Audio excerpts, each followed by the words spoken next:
সকলোৱে ধৈৰ্য ধৰি ভিডিঅ'টো চাব। মই জুবিনদাৰ সমাধি ক্ষেত্ৰলৈকে সিদিনা গৈছিলোঁ। সিদিনা ৰাতি আপোনাৰ 2টামান বজাত।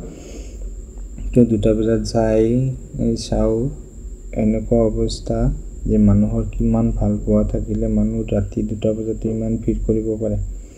ৰাতি 2টা বজাত চাওক কিমান মানুহৰ ভিৰ।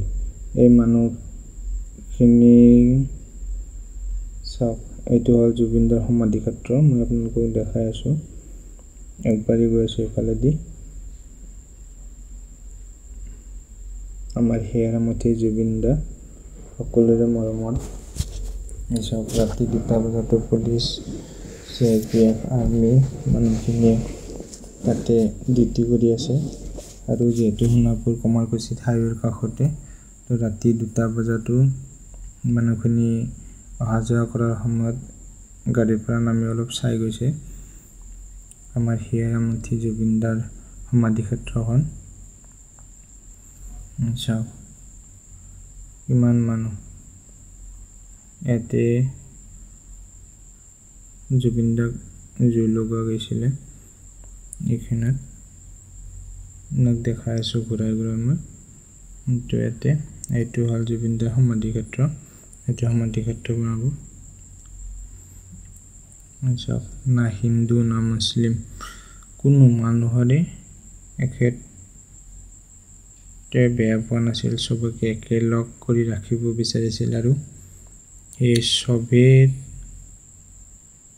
সকলোৱে তাৰ চাবৰ কাৰণে, তাৰ সমাধি ক্ষেত্ৰখন চাবৰ কাৰণে আহিছে। চাওক ৰাতি 2টা বজাত কেনেকুৱা পৰিৱেশ। আৰু সিফালে মই গৈ আছোঁ, সিফালেও আপোনাৰ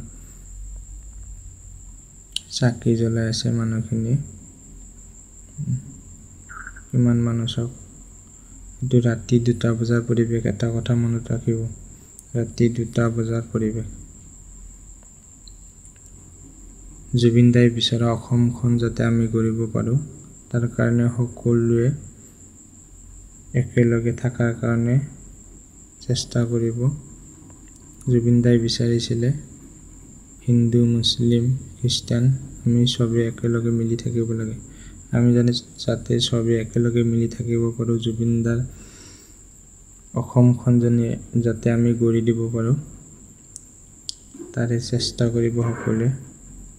এই চব মই একেবাৰে আগবাঢ়ি আহিছোঁ। এবাৰ জুবিনদাৰ সমাধি ক্ষেত্ৰখন দেখাইছোঁ আপোনালোকক। চাওক কিমান গামোচা দিছে মানে।